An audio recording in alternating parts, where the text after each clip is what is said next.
Welcome to ATV. Dharmasthala ఈ పేరు ఇప్పుడు దేశవ్యాప్తంగా పెను సంచలనం అవుతుంది. అయితే ఈ ధర్మస్థల ఇప్పటిది కాదు, దీనికి ఎన్నో ఏళ్ల చరిత్ర ఉంది. కర్ణాటక రాజధాని బెంగళూరుకి కాస్త దూరంలో ఉండే మంజునాథ ఆలయానికి చాలా ప్రత్యేకతలున్నాయి. ఈ హిందూ ఆలయంలో జైన మతాధికారులు కనిపిస్తారు. అంతేకాదు ఇక్కడ రోజుకు 50,000 మందికి అన్నదాన కార్యక్రమం నిర్వహిస్తుంటారు. ఎంతో భక్తి శ్రద్ధలతో నడుస్తుందనుకుంటున్న ఈ ఆలయంపై తాజాగా వస్తున్న ఆరోపణలతో నీలినీడలు అలుముకున్నాయి. దీంతో ఆలయ చరిత్ర ఏంటి, ఎందుకు ఈ ఆలయం జైనుల చేతుల్లో ఉంది, ఈ ఆరోపణలో నిజమెంత అనేది ఈ స్టోరీలో తెలుసుకుందాం.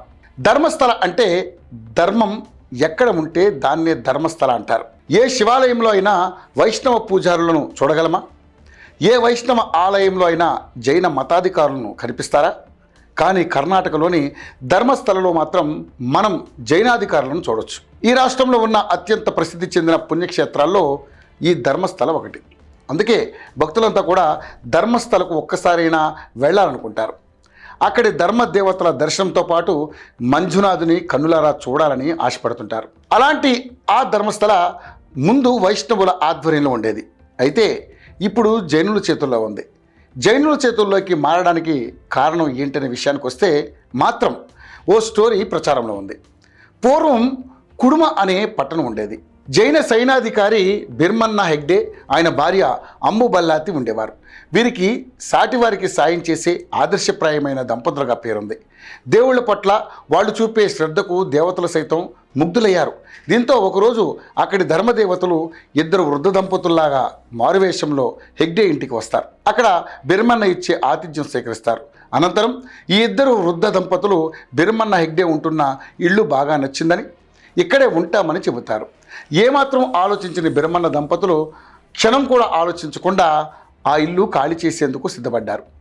వాళ్ళు గొప్ప సాయి గుణానికి సంతోషించి వృద్ధ దంపతుల రూపంలో ఉన్న ధర్మదేవతలు మారిపోతారు.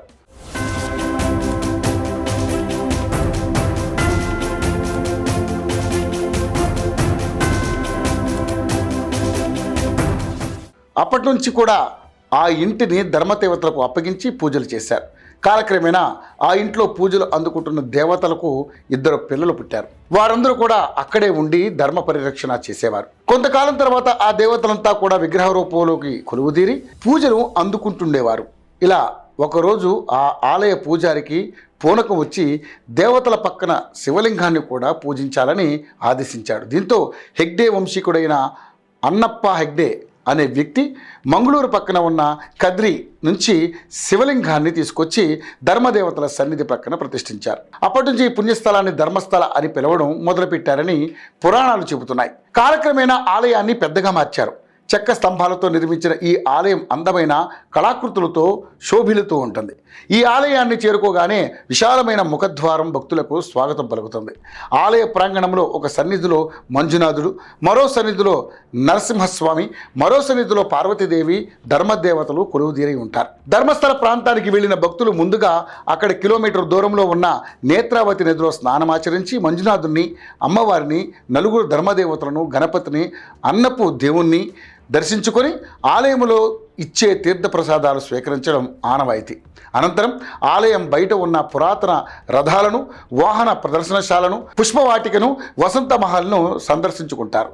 మత సామరస్యానికి ప్రతీకగా నిలిచే ఈ ఆలయంలో జరిగే నిత్య అన్నదానంలో అన్ని కులాల వారు, మతాల వారు తృప్తిగా భోజనం చేయొచ్చు. అక్కడి అన్నప్రసాదాలు స్వీకరిస్తే మంచి జరుగుతుందని భక్తుల విశ్వాసం. అంతేకాదు అక్కడ 4 తరాలుగా ధర్మం 4 పాదాల మీద నడుస్తుందని భక్తులు నమ్ముతారు. ఇటీవలే మాత్రం మారణ హోమం జరిగిన ఆరోపణలతో ఆలయ ప్రతిష్ట మసకబారింది.